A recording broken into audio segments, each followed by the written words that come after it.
El 14 de julio de 2026, una oscuridad eterna envolvió su mansión en Cuernavaca.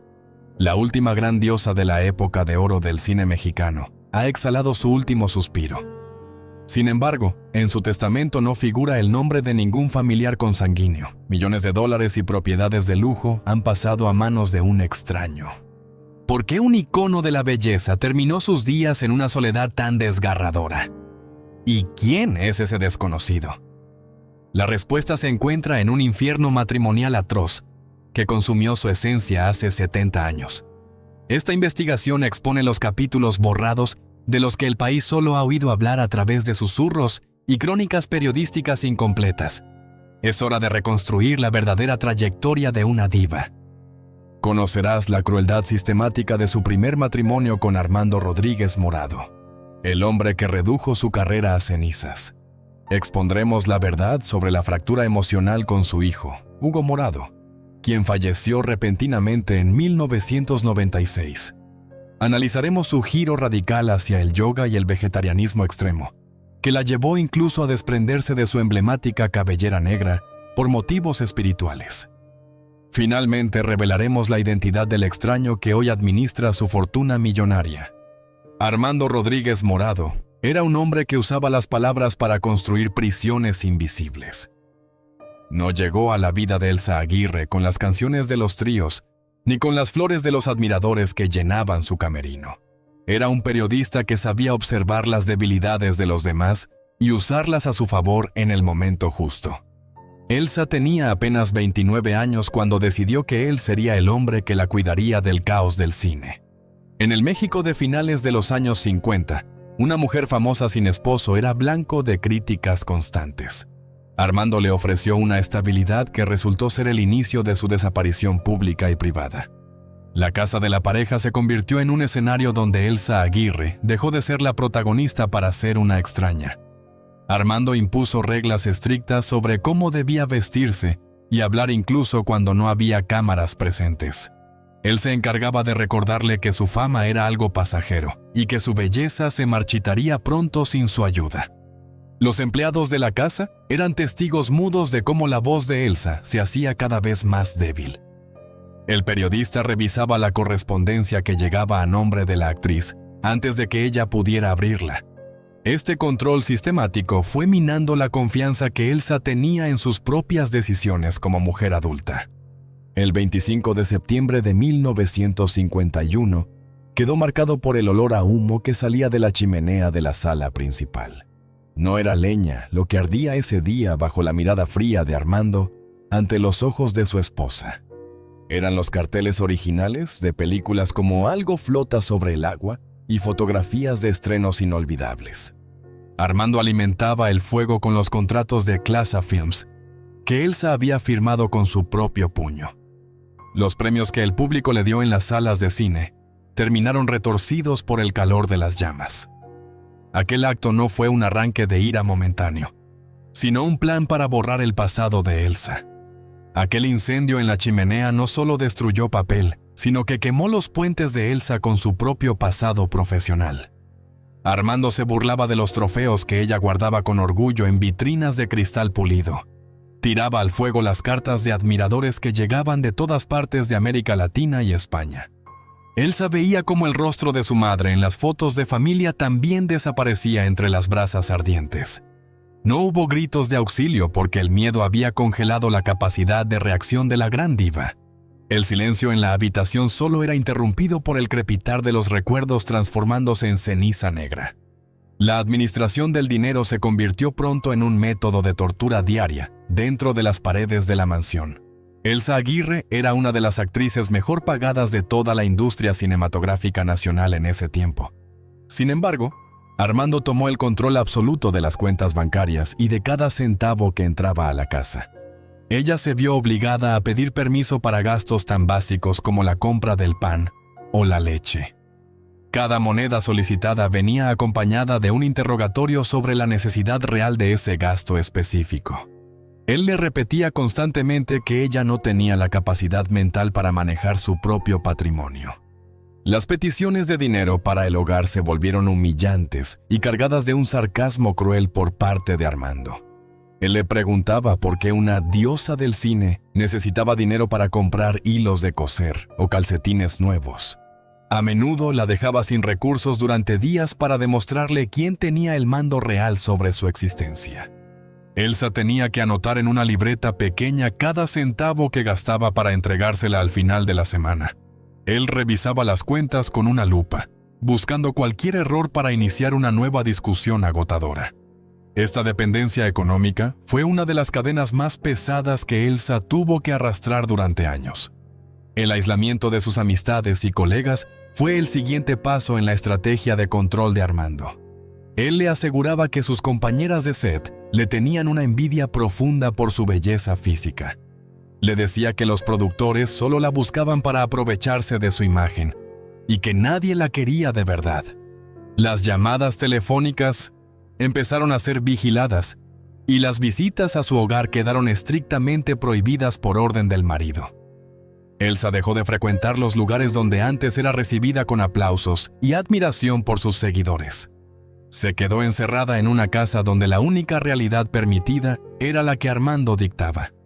Poco a poco, el círculo social de la actriz se fue reduciendo hasta quedar en la nada absoluta. Armando le prohibía asistir a los estrenos de sus propias películas si él no podía acompañarla para vigilarla. Le inventaba mentiras sobre sus amigos más cercanos para que ella misma decidiera dejar de verlos. Elsa empezó a creer que el mundo exterior era un lugar peligroso donde todos querían hacerle daño. El periodista logró que su esposa dependiera emocionalmente de él para cualquier interacción con la sociedad. En medio de este ambiente de opresión constante, nació su único hijo, Hugo Morado Aguirre.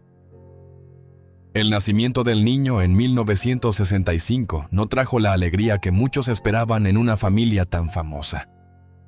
Armando utilizó la existencia del pequeño Hugo como una nueva forma de amenaza para mantener a Elsa bajo su mando. Le decía que, si ella intentaba abandonarlo, él usaría sus contactos en la prensa para destruir su reputación.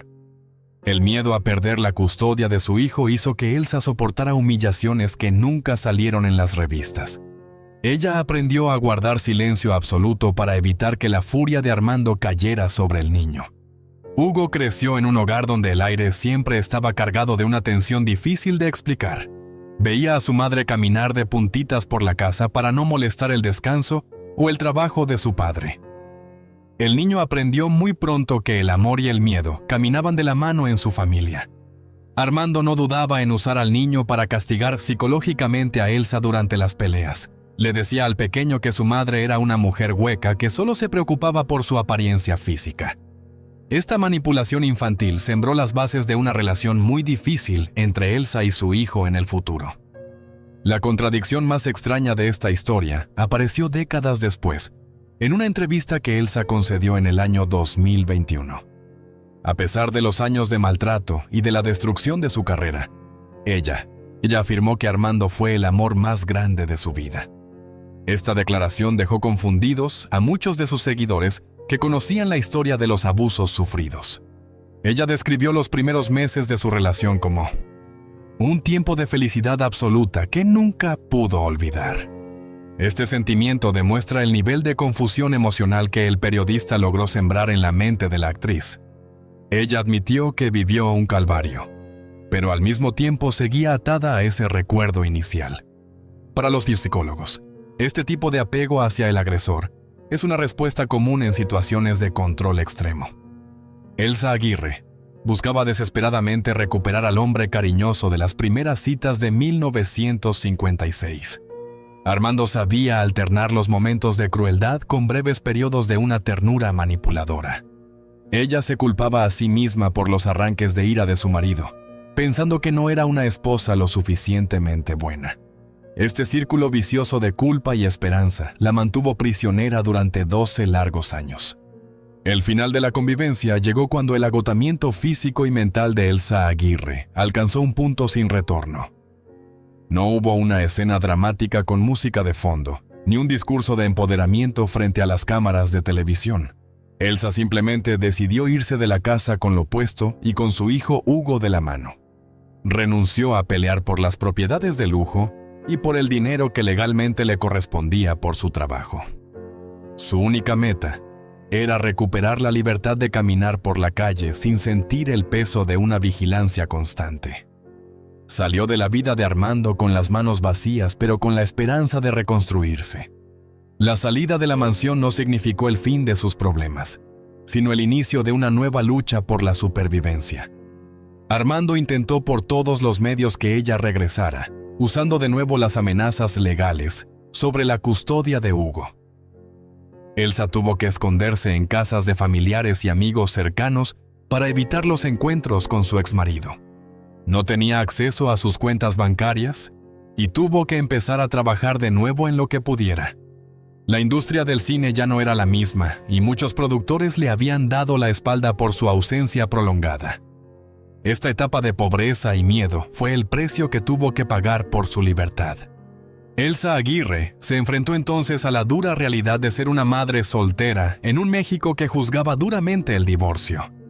Sus antiguos compañeros de trabajo la miraban con lástima o con indiferencia en los pocos eventos a los que asistía.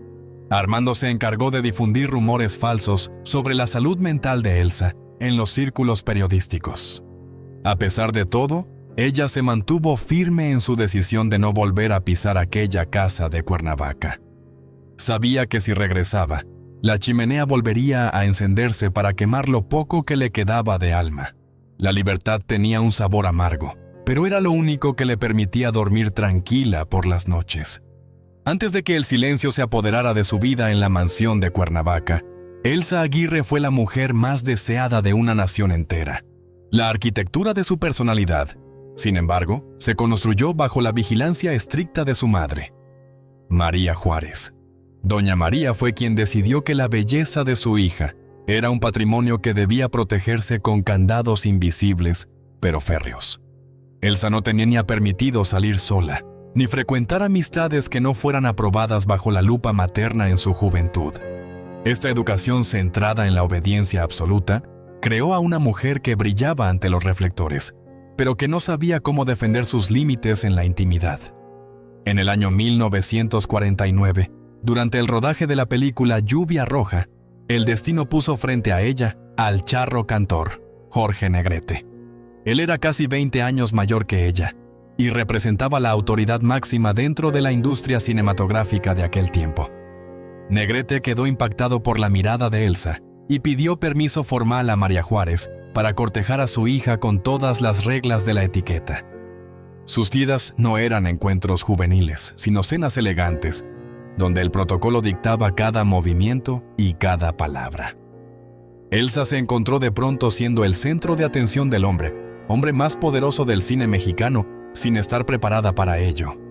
Jorge Negrete no buscaba una pareja con la cual compartir risas ligeras o caminatas informales por la ciudad.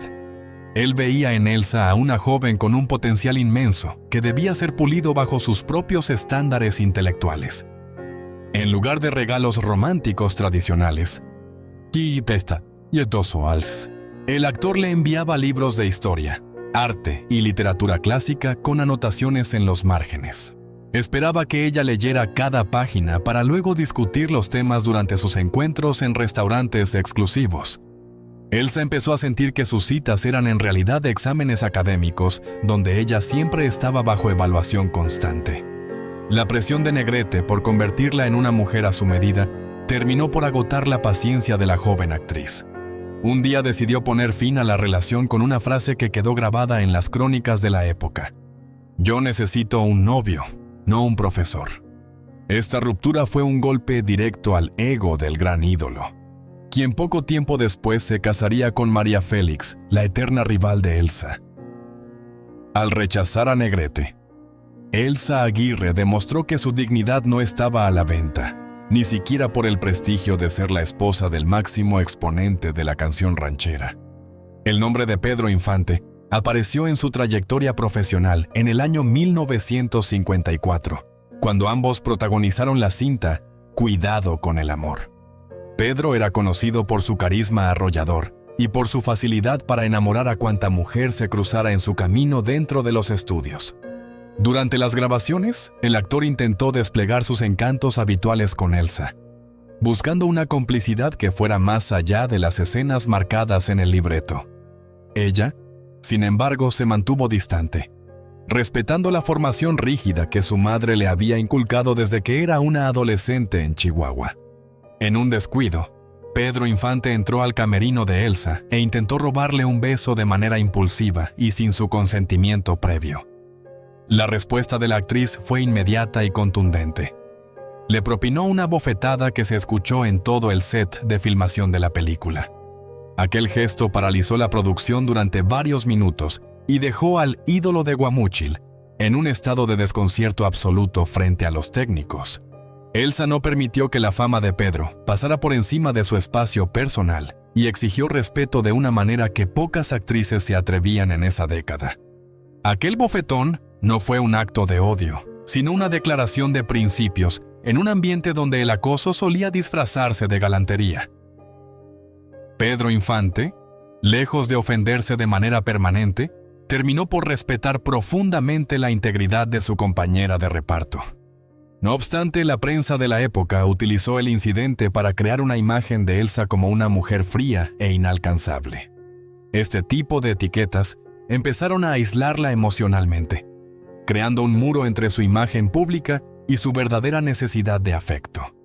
La diosa del cine empezaba a pagar el precio de su propia fortaleza y de su negativa a jugar el juego de las conquistas rápidas. En 1957, la filmación de Vainilla, Bronce y Morir la llevó a trabajar junto a uno de los actores más respetados de México, Ignacio López Tarso. En el set de esta película, Elsa experimentó un sentimiento diferente, una atracción profunda y genuina hacia su compañero de escenas. López Tarso era un hombre culto, sereno, y con una presencia que transmitía una seguridad que ella no había encontrado en otros hombres del medio. Fue, según sus propias palabras en entrevistas posteriores, un amor silencioso que nació entre tomas y diálogos escritos por otros. Sin embargo, este sentimiento nunca cruzó la frontera de la realidad física por una razón de peso. Ignacio López Tarso era un hombre casado y con una familia establecida, algo que para los valores de Elsa Aguirre era una barrera infranqueable. Ella decidió guardar ese amor en el lugar más profundo de su memoria, prefiriendo el sufrimiento de la ausencia antes que provocar un escándalo moral. No hubo confesiones a medianoche ni cartas secretas que pusieran en peligro la estabilidad del hogar del actor. Elsa demostró nuevamente una capacidad de sacrificio personal que pocos entendían en un mundo donde el capricho solía mandar sobre la razón. Este amor platónico la acompañaría como una sombra dulce y amarga durante el resto de su existencia. La formación moral impuesta por doña María Juárez fue un escudo que la protegió de los escándalos, pero también fue una venda en sus ojos. Al haber sido entrenada para obedecer y para reprimir sus propios deseos, Elsa no sabía cómo identificar las señales de peligro cuando éstas no eran evidentes. Podía rechazar a un ídolo como Pedro Infante porque su falta era clara, pero no supo ver la manipulación sutil que se acercaba. Su incapacidad para poner límites emocionales la dejó desarmada frente a hombres que no buscaban besarla por la fuerza, sino dominarla a través de la mente. Hacia el final de los años 50, la industria del cine empezó a cambiar, y las presiones externas sobre su vida privada se volvieron insoportables. Se sentía observada no solo por sus seguidores, sino por un sistema que exigía que cumpliera con el rol de esposa perfecta. Elsa Aguirre estaba en la cima de su carrera cinematográfica, pero se sentía profundamente agotada por dentro. Fue en ese momento de fragilidad extrema cuando apareció la figura de Armando Rodríguez Morado en el horizonte. Sin saberlo, la mujer que había abofeteado a Pedro Infante y rechazado a Jorge Negrete estaba a punto de entregarle las llaves de su vida a su futuro verdugo. En la industria del cine de los años 50, el espacio en la cima era reducido y estaba custodiado por figuras que no aceptaban competencia. María Félix, conocida como La Doña, ocupaba un trono que parecía inamovible hasta que la juventud y la belleza serena de Elsa Aguirre empezaron a ganar terreno en las carteleras. La prensa de espectáculos alimentó durante años una rivalidad que, aunque Elsa intentaba minimizar en público, tenía raíces profundas en los pasillos de los estudios. María Félix veía en Elsa no solo a una actriz con talento, sino a una amenaza directa para su reinado absoluto como la máxima representante de la mujer mexicana en el mundo. La tensión alcanzó su punto más alto en 1959, durante la preproducción de la película La Cucaracha. Originalmente, el proyecto contemplaba la participación de ambas estrellas, lo que habría sido el evento cinematográfico de la década. Sin embargo, los registros de la época y los testimonios de personas allegadas a la producción sugieren que María Félix utilizó su enorme influencia para que Elsa fuera excluida del reparto. La doña no estaba dispuesta a compartir el encuadre con una mujer cuya mirada podía opacar su propia presencia en la pantalla grande. Finalmente, Elsa quedó fuera del proyecto y el papel fue ocupado por Dolores del Río, marcando una herida profesional difícil de cerrar. Este ambiente de competencia feroz y hostilidad constante empezó a pasarle factura a la salud mental de la joven actriz de Chihuahua. Elsa sentía que su vida no le pertenecía y que cada uno de sus movimientos era diseccionado por críticos y colegas que esperaban su caída. A los 29 años, en la cúspide absoluta de su carrera y con contratos millonarios sobre la mesa, Elsa Aguirre tomó una decisión que paralizó a la industria. Convocó a una rueda de prensa junto a su hermana Alma Rosa para anunciar su retiro definitivo del mundo del espectáculo. Los titulares del día siguiente hablaban de una crisis nerviosa, pero la realidad era más simple. Elsa se sentía como una prisionera en una jaula de oro. La renuncia de Elsa no fue un capricho de estrella, sino el resultado de años de una educación rígida que le impedía disfrutar de sus logros. Sentía que el personaje de diosa la estaba asfixiando y que el público amaba una imagen que no tenía nada que ver con la mujer que ella era en la intimidad. Quería vivir como una persona normal, sin el peso de las pestañas postizas y los vestidos ajustados que dictaban los productores de Clasa Films. Este retiro temprano fue un intento desesperado por recuperar su propia voz antes de que la industria la consumiera por completo. Sin embargo, la libertad que buscaba lejos de las cámaras se vio truncada por su primer matrimonio, como ya hemos visto anteriormente. Años después de su tormentosa relación con Armando Rodríguez Morado, Elsa intentó reconstruir su vida sentimental en un entorno que conocía bien.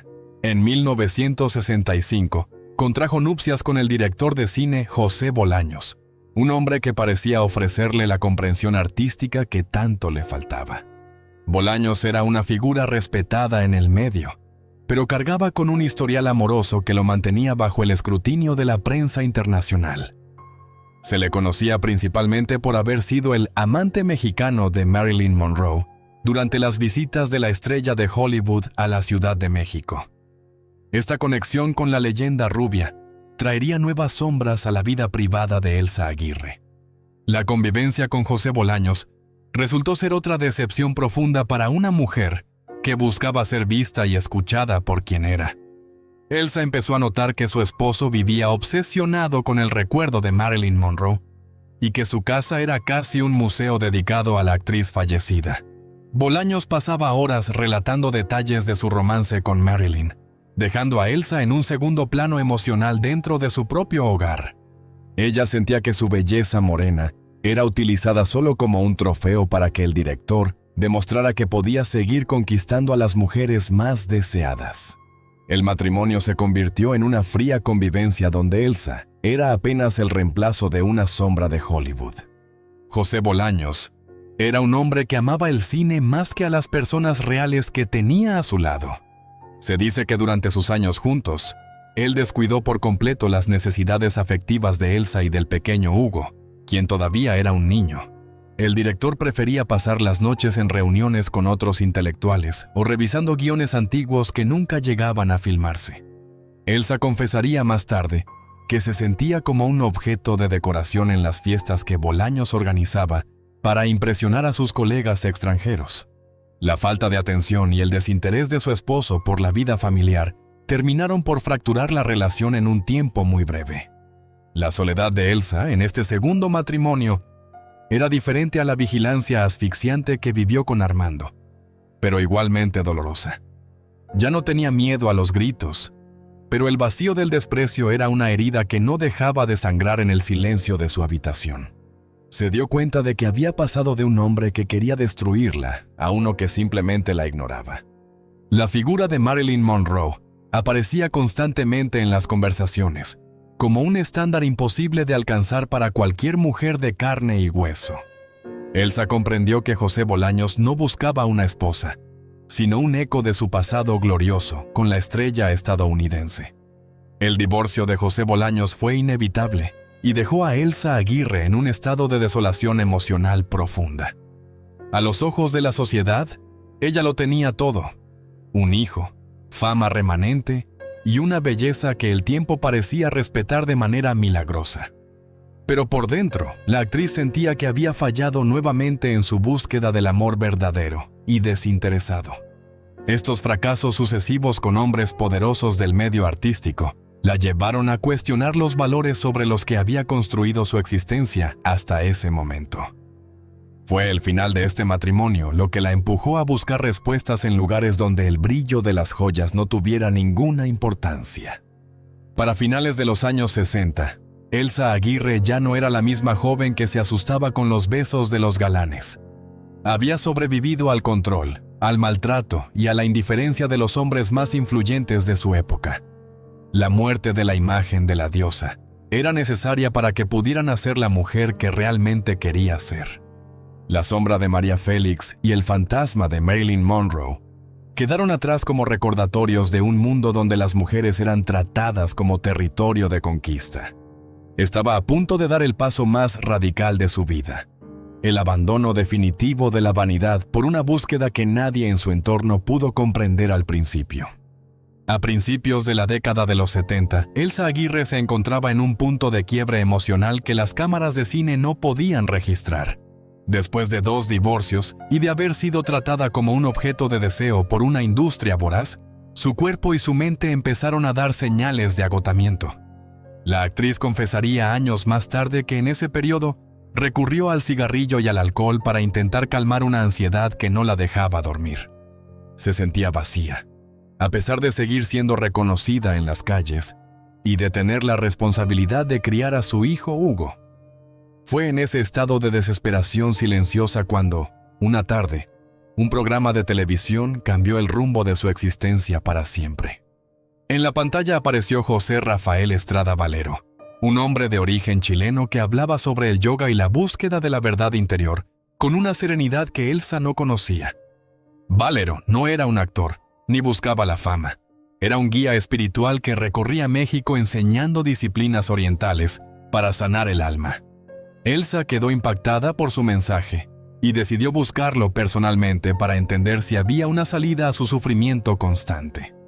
No pasó mucho tiempo antes de que la admiración se convirtiera en una relación personal, y Elsa contrajo matrimonio por 3ª vez con este maestro de yoga. Esta unión sería la más larga y la que definiría el resto de sus días en este mundo. La transformación de la diva fue radical y, para muchos de sus antiguos allegados, resultó difícil de comprender. Elsa Aguirre decidió renunciar por completo al consumo de carne, adoptando un vegetarianismo estricto que en aquel tiempo era visto como una excentricidad. Empezó a practicar la meditación durante varias horas al día y a estudiar textos de la filosofía gnóstica para encontrar respuestas a sus dudas existenciales. El cambio no fue solo interno, sino que también afectó su icónica imagen física que tanto dinero había generado a los estudios de cine. Hubo un momento en que Elsa, en un acto de desapego total hacia la vanidad, decidió raparse la cabeza para demostrar que su belleza no dependía de su melena negra. Mientras Elsa encontraba refugio en el silencio y la disciplina del yoga, su hijo Hugo Morado Aguirre crecía en una realidad completamente distinta. Hugo, nacido en 1965, era un joven con una personalidad fuerte que chocaba frontalmente con el nuevo estilo de vida místico de su madre. Él había heredado el carácter rebelde de su padre, Armando, y no compartía en absoluto la devoción de Elsa hacia los maestros espirituales. Hugo veía con desconfianza la influencia que Rafael Estrada Valero ejercía sobre su madre y sobre el ambiente de su hogar en Cuernavaca. Para el joven, la casa se había transformado en un lugar extraño, lleno de incienso y reglas que limitaban su propia libertad. Hugo empezó a buscar su propio camino lejos de las enseñanzas de su madre, sumergiéndose en una vida de riesgos y adrenalina. Se sabe por testimonios de la época que el joven se volvió un apasionado de las carreras de autos y de las motocicletas, buscando en la velocidad lo que no encontraba en la meditación. También se vio envuelto en algunos episodios de indisciplina y peleas que preocupaban profundamente a Elsa. Ella intentaba atraerlo hacia su camino de paz, pero cada intento de su parte generaba una reacción más violenta en Hugo. La brecha emocional entre ambos se fue haciendo más profunda con el paso de los años, convirtiéndose en una herida abierta. La relación llegó a un punto de ruptura total cuando Hugo decidió mudarse de la casa y alejarse definitivamente de la influencia del entorno espiritual de Elsa. El joven acusaba a su madre de estar atrapada en una especie de fanatismo que la alejaba de la realidad y de sus necesidades afectivas como hijo. Elsa, por su parte, sufría en silencio al ver que su único hijo rechazaba los valores que a ella le habían salvado la vida tras sus fracasos matrimoniales. Pasaron largos periodos en los que no mantuvieron ningún tipo de contacto, comunicándose solo lo estrictamente necesario a través de terceras personas. Esta distancia física y emocional fue el precio más alto que Elsa tuvo que pagar por su búsqueda de la iluminación. A pesar de que el matrimonio con Rafael Estrada Valero terminó en divorcio debido a diferencias en sus caminos de vida, Elsa siempre mantuvo un respeto profundo hacia él. Ella nunca habló mal del hombre que la introdujo en el yoga, asegurando que él le entregó las herramientas para sobrevivir a sus propios demonios internos. Sin embargo, la paz que Elsa lograba a través de sus ejercicios de respiración se veía empañada por la angustia de no poder reconciliarse con Hugo. Ella meditaba por la salud de su hijo, pero el joven seguía viviendo al límite, desafiando el peligro en cada una de sus acciones cotidianas. La tragedia que Elsa tanto temía estaba esperando a la vuelta de la esquina en una carretera de México. En el año 1996, la noticia del fallecimiento de Hugo Morado Aguirre sacudió lo poco que quedaba de la estabilidad emocional de la actriz. Hugo tenía apenas 30 años cuando perdió la vida en un accidente automovilístico, cuyas circunstancias exactas siempre quedaron rodeadas de un halo de tristeza. Para Elsa, este fue el golpe más devastador de su existencia, superando con creces las humillaciones vividas con sus antiguos esposos. La muerte de su hijo ocurrió en un momento en que la reconciliación plena todavía no se había concretado de manera formal. El vacío que dejó Hugo. Hugo fue un espacio que ni el yoga ni la meditación más profunda pudieron llenar por completo. La pérdida de Hugo llevó a Elsa a un periodo de aislamiento todavía más severo en su residencia de Cuernavaca. Quienes la vieron en aquellos días describen a una mujer que caminaba como una sombra, refugiada en sus altares y en el recuerdo de un hijo que nunca pudo comprender. Se dice que Elsa se culpaba a sí misma por no haber sido capaz de encontrar un punto medio entre su fe y la necesidad de cercanía de Hugo. La muerte del joven cerró la posibilidad de un abrazo final y dejó a la diva con un tormento que la acompañaría hasta su último suspiro. El silencio en su casa ya no era un silencio de paz, sino un silencio de ausencia. En las décadas siguientes, Elsa Aguirre se convirtió en una figura mística que rara vez concedía entrevistas a la prensa nacional. Se dedicó a cuidar su salud física y mental con una disciplina casi militar, logrando mantener una lucidez y una belleza asombrosas para su edad avanzada. Pero detrás de su piel tersa y de su voz pausada, siempre se percibía la sombra de Hugo, el hijo que se fue sin despedirse. Elsa aprendió a vivir con ese dolor, transformándolo en una forma de disciplina espiritual que la mantenía anclada a la vida. Ella aseguraba que ya no temía a la muerte, pues sentía que en el otro lado finalmente podría pedirle perdón a su hijo y ser escuchada. Los años finales de Elsa Aguirre, en su casona de Cuernavaca, transcurrieron en un aislamiento que ella misma diseñó como su última obra de arte. Lejos de las alfombras rojas y del ruido de las prensas rotativas, la actriz se rodeó de muros altos y de un jardín que servía como su único refugio contra el mundo exterior. Este retiro no fue producto de la amargura, sino de una necesidad profunda de proteger su paz mental tras décadas de exposición mediática. La casa, decorada con estatuas de temas gnósticos y recuerdos de sus viajes a la India, reflejaba la transformación de una diva en una mística. El 14 de julio de 2026, el calendario marcó el fin de una resistencia física que asombró a los médicos por casi un siglo de vida. No hubo dramas de hospital ni luces de quirófano en sus minutos finales, pues ella misma exigió ser trasladada desde la clínica hacia su recámara personal. Sus allegados respetaron este deseo, instalando un equipo médico básico en su propia habitación para garantizar que su partida fuera lo más cómoda posible.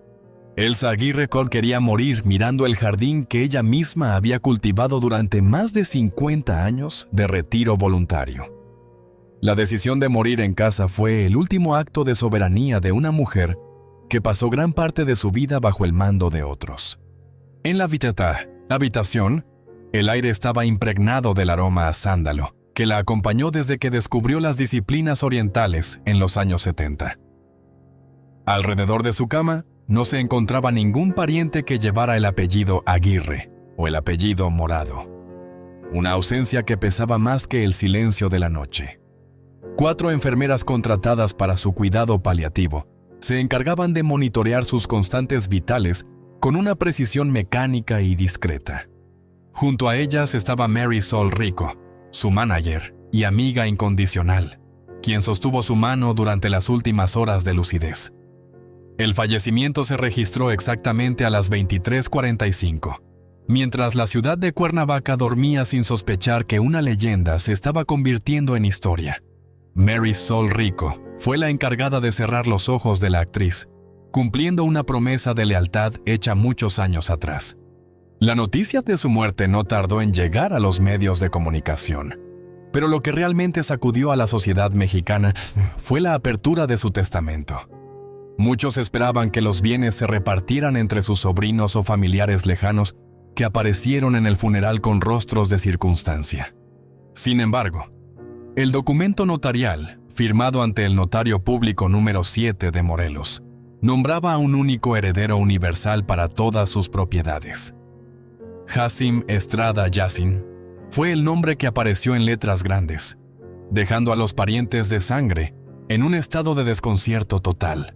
Este giro inesperado en la sucesión legal desató una ola de especulaciones en programas de espectáculos y portales de noticias como La Razón.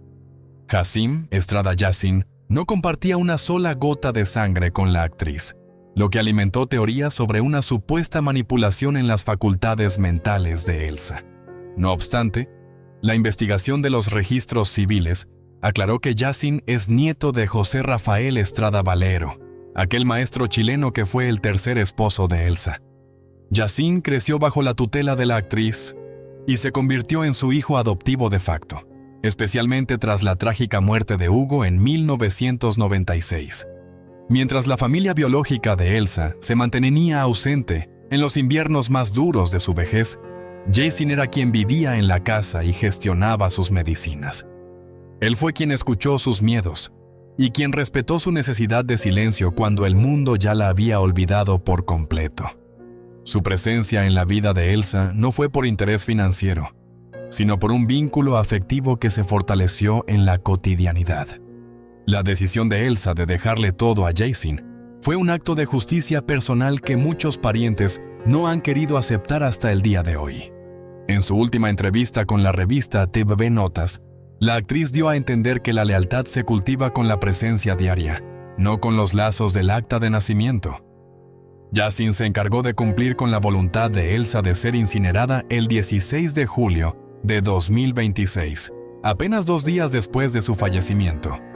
El heredero también recibió la instrucción precisa de llevar sus cenizas a un lugar remoto en las montañas para dispersarlas al viento de manera definitiva. Elsa Aguirre quería que su memoria fuera aire y energía, no un monumento de piedra fría en un cementerio común. El misterio sobre la cantidad exacta de la herencia sigue siendo tema de debate en los círculos financieros de la Ciudad de México y Cuernavaca. Se habla de varias casonas de alto valor en el estado de Morelos y de una colección de arte sacro que Elsa adquirió durante sus años de devoción gnóstica. Yassin ha mantenido un perfil bajo desde el entierro, negándose a vender exclusivas sobre la intimidad de los últimos días de su madre adoptiva. Muchos parientes cercanos intentaron impugnar el testamento, alegando que Elsa no estaba en pleno uso de su razón al firmar el documento legal. Sin embargo, los abogados de la actriz presentaron videos y pruebas médicas que confirmaban su lucidez absoluta hasta el momento de estampar su última firma. Jacim Estrada Yassin se encargó de los gastos funerarios y de liquidar todas las deudas pendientes de la propiedad antes de que los rumores crecieran. Su actitud durante el proceso fue de un respeto absoluto hacia la memoria de la mujer, que lo crió como a un hijo propio. Se dice que Yassin guarda en la casa de Cuernavaca los diarios personales de Elsa, documentos que contienen sus meditaciones más íntimas sobre la vida y la muerte. Estos cuadernos no han sido publicados y es probable que nunca vean la luz por deseo expreso de la actriz en su testamento.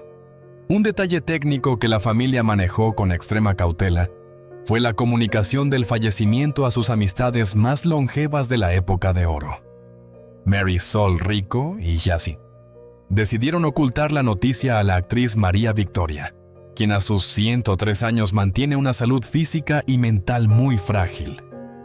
Victoria fue una de las pocas compañeras de trabajo que mantuvo contacto telefónico constante con Elsa hasta el final de sus días.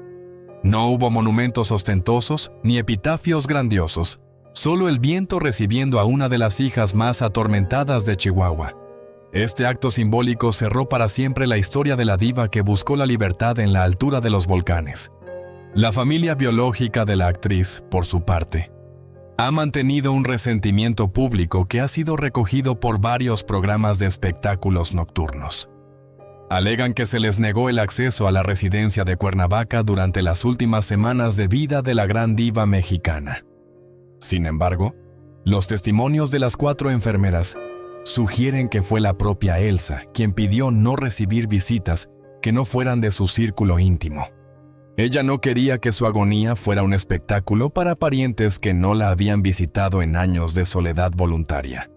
El aislamiento final fue una barrera que Elsa construyó para morir con la misma dignidad con la que aprendió a vivir tras sus fracasos amorosos. Yassin fue el guardián de esa puerta y el ejecutor de una voluntad que no aceptaba presiones externas de ningún tipo. Jacim Estrada Yassin ha declarado recientemente que planea convertir una de las propiedades en un centro de meditación y estudio del yoga en honor a Elsa. No busca lucrar con la fama de su madre adoptiva, sino continuar con el legado espiritual que ella consideraba su verdadero tesoro en vida. Las casonas de Morelos, que una vez fueron refugios de silencio, se abrirán para quienes buscan la paz que Elsa tanto persiguió durante décadas. Yassin sigue viviendo de manera modesta, gestionando los bienes con la misma sobriedad que la actriz le enseñó desde que era un niño. Es el guardián de un patrimonio que, más allá de los millones de dólares, contiene la historia de una mujer que logró vencer al olvido. La herencia de Elsa Aguirre encontró finalmente un puerto seguro donde la codicia no tiene lugar para echar raíces. La historia de Elsa Aguirre termina así, no con un final de película, sino con una realidad marcada por la lealtad y el desapego material. Elsa se fue sabiendo que su nombre quedaría ligado a una obra de paz, lejos de los escándalos y las sombras de sus matrimonios fallidos. El aire del Iztaccíhuatl ahora custodia lo que queda de ella, mientras en la tierra su legado descansa en manos de quien realmente la amó. La última bofetada de la diva fue al materialismo y a la hipocresía familiar, dejando claro que ella siempre fue la dueña de su destino final. Elsa Aguirre es hoy una leyenda que descansa en la libertad absoluta que siempre anheló bajo los focos de los estudios de cine. La trayectoria de Elsa Aguirre no terminó con los aplausos de un teatro, sino con el cumplimiento de un contrato espiritual con su propia conciencia. Su vida deja una evidencia clara sobre cómo las estructuras de poder del siglo pasado intentaron sin éxito devorar la identidad de una mujer excepcional. El destino de su fortuna en manos de Yassin es el recordatorio de que los afectos se ganan con la presencia no se exigen por la herencia. La historia de Elsa es el relato de una huida constante desde el infierno de Armando hacia la luz de Cuernavaca. Al final, la verdadera victoria de la diosa fue morir en sus propios términos, dueña de su silencio y de su propia voluntad. El vacío que deja su partida obliga a replantearse el valor de los ídolos que construimos y luego abandonamos en su vejez. Si usted fuera Elsa, habría tomado la misma decisión de confiar su patrimonio a alguien como Yasin tras las decepciones vividas con su propia sangre. Los invitamos a compartir sus reflexiones sobre este desenlace y a discutir el peso de la lealtad en los comentarios de este video. La libertad que ella encontró en el yoga y en su testamento final es hoy un espejo para muchas mujeres que buscan su propio camino. No olvide suscribirse para continuar explorando estas historias que la historia oficial a veces prefiere olvidar. Gracias por acompañarnos en este viaje al fondo de la leyenda.